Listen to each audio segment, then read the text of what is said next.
Bara di segitiga Zamrud, Perang Thailand-Kamboja. Kata pengantar penulis, buku ini lahir dari kegelisahan. Dari pertanyaan sederhana namun mengganggu, bagaimana mungkin sebuah konflik yang tampak kecil di peta mampu mengguncang kehidupan ratusan ribu orang, merusak ekonomi kawasan, dan membuka kembali luka lama yang seharusnya telah sembuh. Tulisan ini tidak dimaksudkan untuk menghakimi satu pihak dan membenarkan pihak lain. Ia disusun sebagai upaya memahami bahwa di balik setiap dentuman senjata, selalu ada lapisan cerita yang lebih dalam, sejarah yang terabaikan, ego yang tak terselesaikan, dan kekuasaan yang enggan benar-benar pergi. Saya menulis buku ini dengan keyakinan bahwa konflik modern jarang lahir secara spontan. Ia hampir selalu merupakan akumulasi dari keputusan-keputusan lama yang tidak pernah dituntaskan. Dalam kasus Thailand dan Kamboja, konflik perbatasan hanyalah panggung depan. Di belakangnya, terdapat persahabatan politik yang membusuk, dinasti kekuasaan yang saling berhadapan, dan institusi regional yang diuji batas kemampuannya. Buku ini juga merupakan catatan tentang mereka yang jarang disebut dalam pidato kenegaraan, warga desa yang mengungsi, pekerja pariwisata yang kehilangan mata pencaharian, dan generasi muda yang mewarisi konflik yang tidak mereka pilih. Jika ada satu keberpihakan dalam buku ini, maka ia berpihak pada akal sehat, pada pencegahan, dan pada keberanian untuk memutus rantai dendam politik. Semoga buku ini tidak hanya dibaca sebagai laporan konflik, tetapi juga sebagai peringatan bahwa perdamaian tidak pernah cukup dijaga oleh simbol dan pernyataan. Ia menuntut keberanian untuk menghadapi masa lalu dan kerendahan hati untuk tidak mewariskan kebencian kepada masa depan. Penulis, pengantar, dari luar, ia tampak seperti konflik kecil di sudut Asia Tenggara, sekadar baku tembak di wilayah rimba yang jarang terdengar namanya.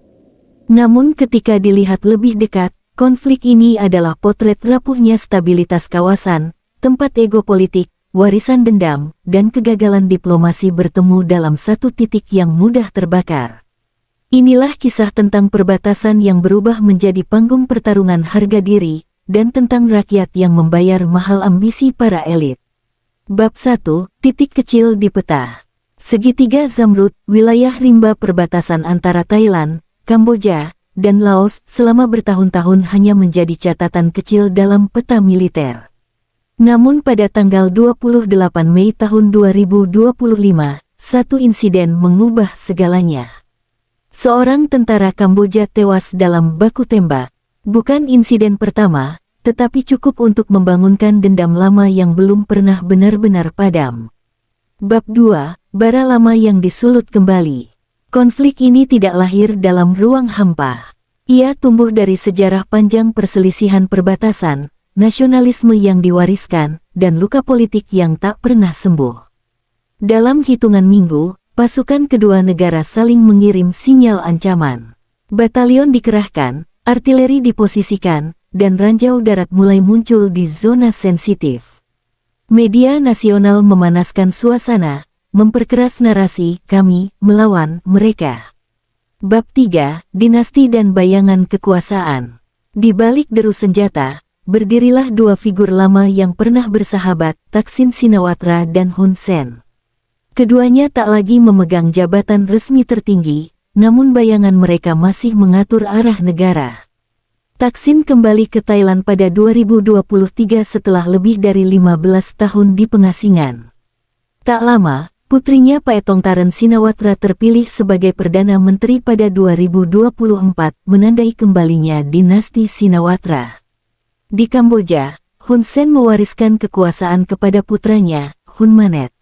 Transisi ini tampak mulus di atas kertas, tetapi menyisakan satu fakta, Hun Sen belum benar-benar pergi.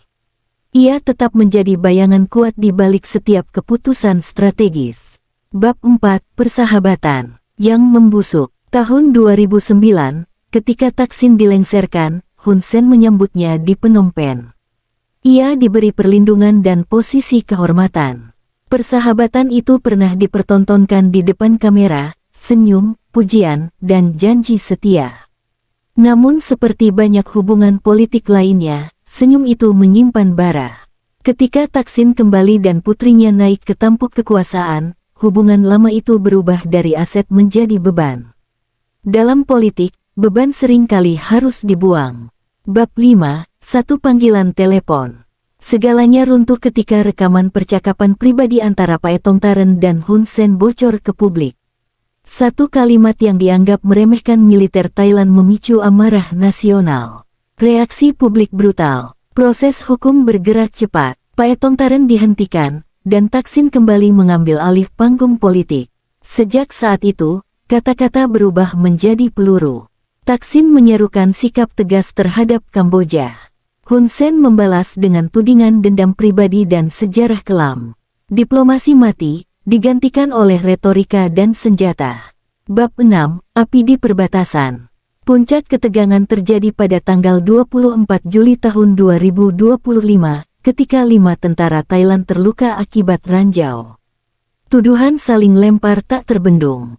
Bangkok menarik duta besarnya dan mengusir utusan Kamboja.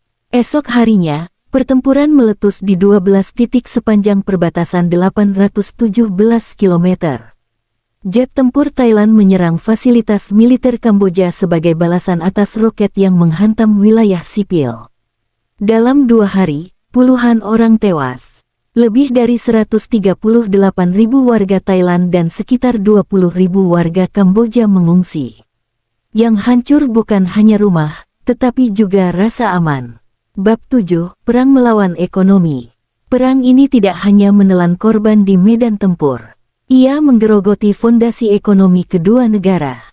Pariwisata, urat nadi jutaan rakyat, mulai runtuh. Thailand yang menerima puluhan juta wisatawan merasakan guncangan pasar.